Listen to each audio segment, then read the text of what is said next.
everyone, my name is Trâm. I'm from Maruko Team. Today we will gonna present about the products mix and new offerings. So first, I'm gonna talk about the product characteristic and classifications. A product is anything that can be offered to a market to satisfy customer needs or wants, including like physical goods, services, experience, event, personal places, and so on. And the customer will choose a product based on their perceived value of it and code where they had attribute the 5 levels of to the product, which each level add more customer values, and together the 5 constitute a customer value hierarchy. So the core benefits is the fundamental need or want that customers satisfy by consuming the products or service. Um, at this first level, marketers must see themselves as benefit providers. We can take the example like the hotel guests. They are the hotel guests. They come to the hotel to buying the rest and sleep. At the second level, the marketers must turn the core benefits, the first level, into the basic product like a hotel room, including a bed, a bathroom, and towers. At the third level, the marketer must repair unexpected products like a set of attributes and conditions buyers normally expect when they purchase this product, like the hotel guests, they will expect a clean bedroom, a fresh shower, and so on. And at the fourth level, the marketer have to repair a product that assists the customer expectations. These include like additional feature, benefits, attributes, and related service that serve to differentiations the products from its competitors. Like um, like the hotel guests can have breakfast or accessibility to other services like swimming in the infinity pool or having a massage for no cost and no extra cost or at the deeply discounted cost. And in developed country, brand position and competition take place at this level. The final level is then for potential products, which are the possible products or offering might undergo in the future. Some companies they search for a new way to satisfy the customer and discuss their offerings. So what benefits this model provides? So these 5 product level models provide a business a method for analyzing products and customer probabilities in a structural way. And by organizing products according to these models, a business sales processes can be aligned to its customer needs and have focus on the operational processes around its customers, such as design, engineering, production plan, costing, pricing, logistics, sales, and marketing. Yes. Next, I'm going to talk about the product classifications. Marketers classify products on the basis of durability and tangibility, and on the basics of use like customer goods and industrial goods. First, we're going to talk about the durabilities and tangibilities. Non-durable goods are the goods that normally consumed in one or a few uses because these are purchasing frequently and the appropriate strategy is to make them available in many locations, drop a small markup, and advertise to include trial and build references. And we can take the non-durable goods as the sample. For the durable goods, these are goods that survive many years, require more personal selling and service, command a higher margin, and require more seller guarantees. Uh, and we can take it as a refrigerator, or we can take this as a haircut, which normally require more quality control, supplier reliabilities, and adaptabilities. Next, we're going to talk about consumer good classifications. This is classified on the basis of shopping habit. So first, we're going to talk about the convenience goods, which are purchased frequently, immediately, and with the minimal effort, such as fast-moving consumer goods, as soap, toothpaste, food items that rice, salt, sugar, and so on.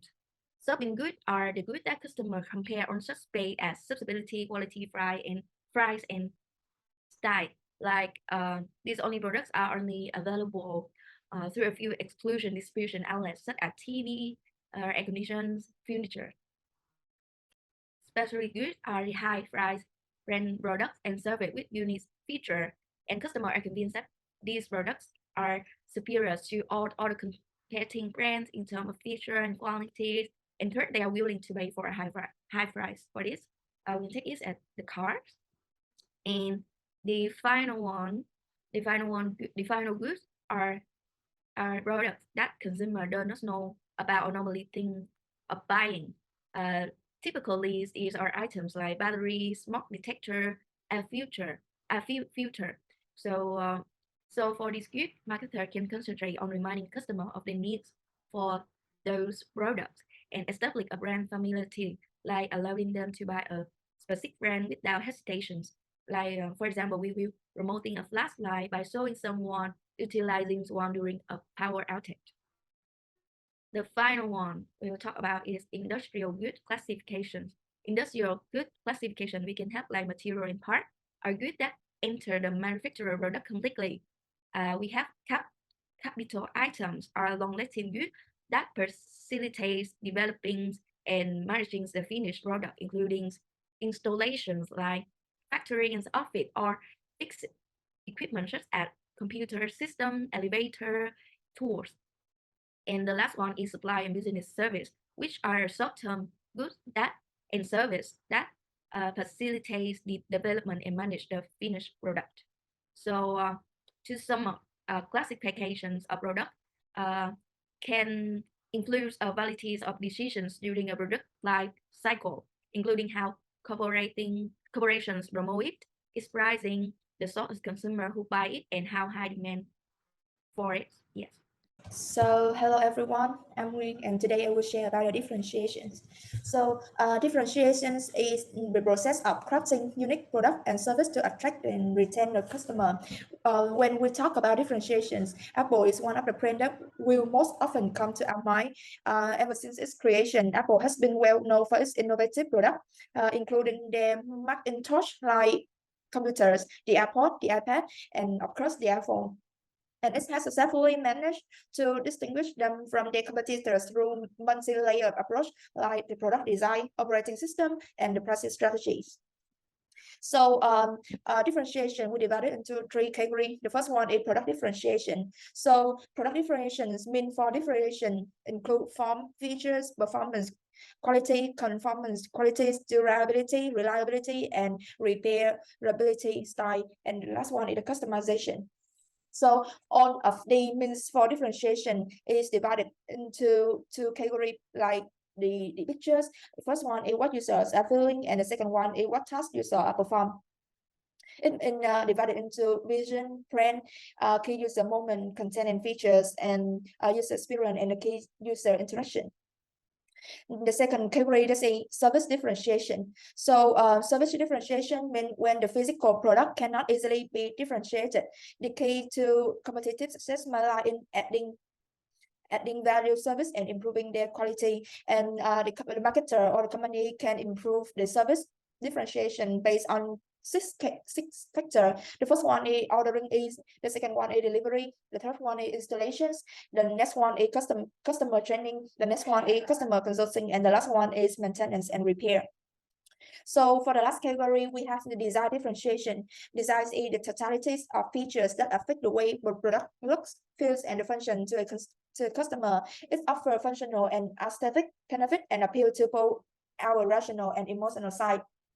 To a company, a well-designed product is easy to manufacture and distribute, and to the customer, it's pleasant to look at and easy to open, install, use, repair, and dispose of. Here we have an example of the design differentiation.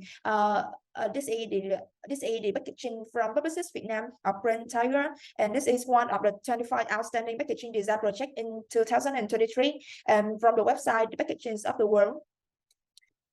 So we know that each product can be related to others' products to ensure that a firm is offering and marketing the optimal set of products. So now we will come to look at the relationship between the product and brand. So first of all, we have the product hierarchy. It is a method of business used to categorize their inventory for easier record keeping. And we have the product mix is a set of all products and items a particular firm offers for sales. And there are 4 dimensions to a product mix, which is width, length, depth, and consistency. These product mix dimensions allow the company to expand its business in 4 ways. It can add new product lines, thus widening its product mix, or lengthen its product line, add more product variants to deepen its product mix, and pursue more product line consistency. To make these product decisions, marketers, they must conduct the product line analysis. So we know that the firms sell multiple product lines under their various brand names, often differentiating by the price, quality, country, or targeted demographic.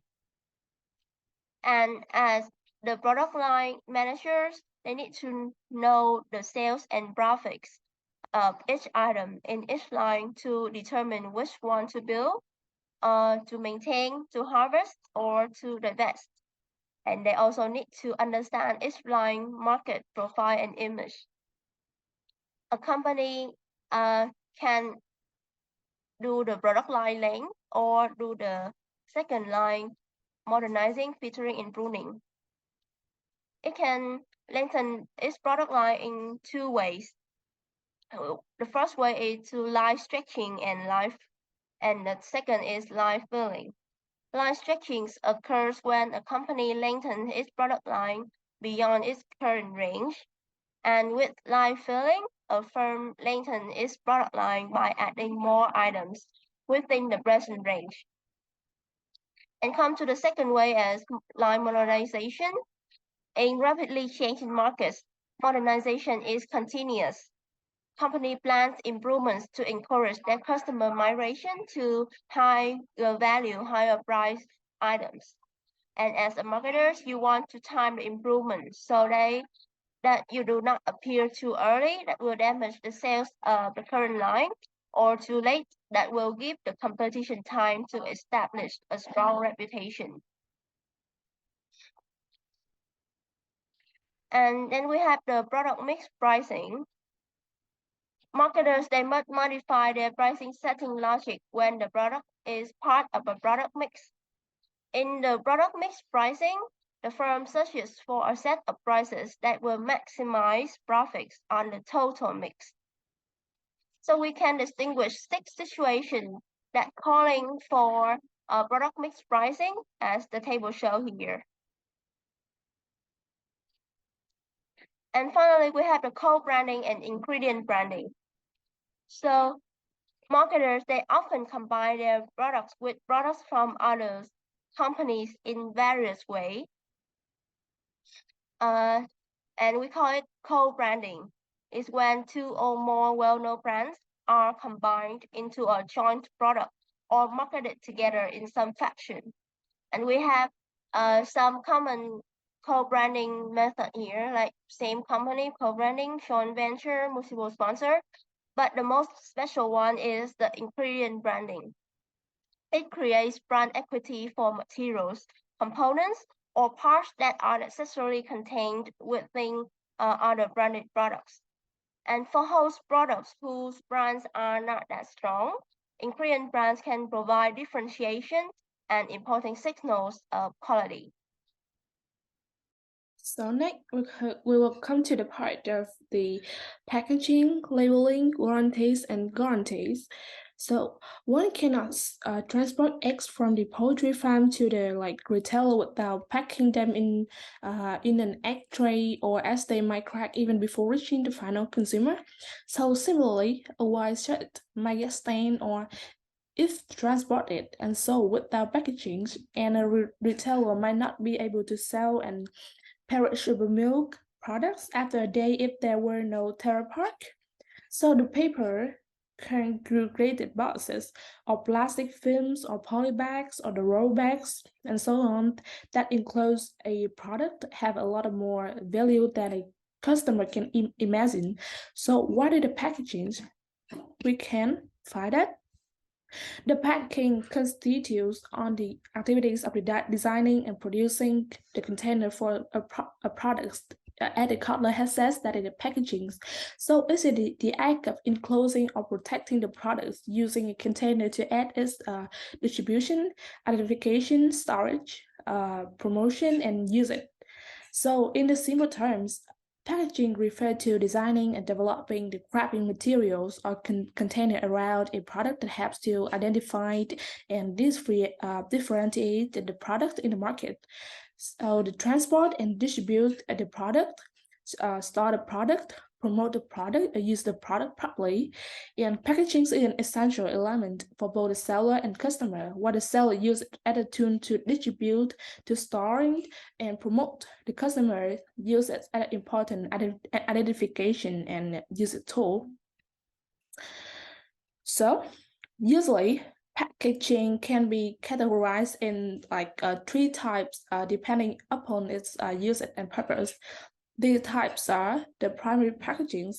It's also referred as the consumer packagings, which is in direct contact with the products and intended for the customer to identify, get product knowledge, and to aid production consumption. So it's the base packaging that emphasizes both utility and appearance. So it's the primary layer, like the plastic pouch, the cardboard, the box, and it's containing the finished product that protects and preserve the finished products from the contamination and tampering, while including the aesthetic elements that make the product stand out. So besides adding the identification, the differentiation, and consumption, primary packaging is also acts as a promotional tool to like attract more consumer at the points of sale and by making the product look more appealing. About the secondary packagings, from the second packaging layer that cover the primary packagings, its main use is to grip and hold together the individual units of the product to deliver large quantity and that product to the point of sale. So it collects a smaller product unit into a single pack and acts in inventory management by grouping and identification before the product is showcased to the customer. And finally, there's a tertiary packagings, also referred to as the bulk and transit packagings, is used to group a large quantity of a particular product to transport it in from the point A to B. Like the main objective of this packaging is to make it easier to transport heavy loads or large quantity of a product easily and securely, and while facilitating easy storage and handling. So the consumers generally don't see tertiary packaging, since they often used just to add another layers of protection to the secondary packaging, and it's also to group larger shipments together for storage and easy retrieval of SKUs. So let's come to the example of the 3 types of packagings that the packaging of a cereal box. That a cereal box wouldn't be considered as the primary packaging, but inside the bag, but the bag inside the box would, since it's the pack that actually holds the content of the box. So if all cereals were contained in the box along with other bags, they would be much more susceptible to going stale and or being affected by moisture or light. So it could degrade the state in the texture and the consistency of the products. So often removing the primary packaging of a product affects the product's quality or attributes. So we can see in the image that the 3 types of the packaging of the cereal products, that is primary packaging, secondary packaging, and tertiary packaging. So at the packaging, a good packaging should achieve the objective to have identify the brand, to convey the descriptive and position information for the seller for the buyer to buy the product, and it also help facilitate the product and transportation and protection for the ended product. It also have assist the at-home storage for the consumer and aid and support in the at-home consumption. So, beside the packaging, labeling also considered as a key a key attribute in the product. That is, the product labeling is the act of writing and displaying information about product packaging. So the product labels so important detail which consumers or customer must know. That is, the products packaging covers the brand logos, colors, materials, shape of the package. While labeling is focused on the product's information or written part. A label performs several functions. That is to identify the products or the brands, for instance, and the name of the brands or the products. So it might also create a product. The label might describe the product, like who made it, where and when, and what it contains, and how it is to be used, and how to use it safely. And finally, the label might promote their product through attractive graphic. So in the picture, for the example, we can know the many categories of the labeling, the product labeling that we must have.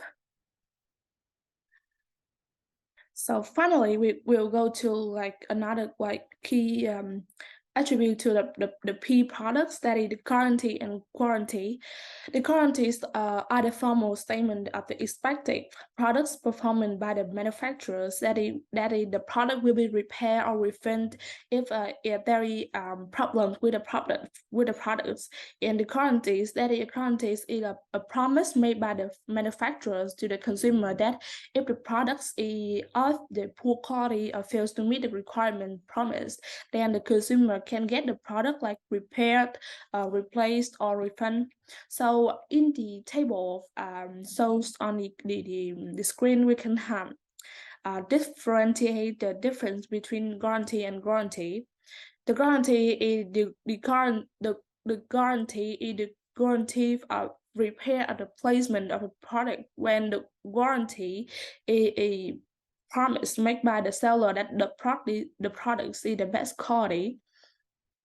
So that is the end of our brief presentation today. Thank you for listening.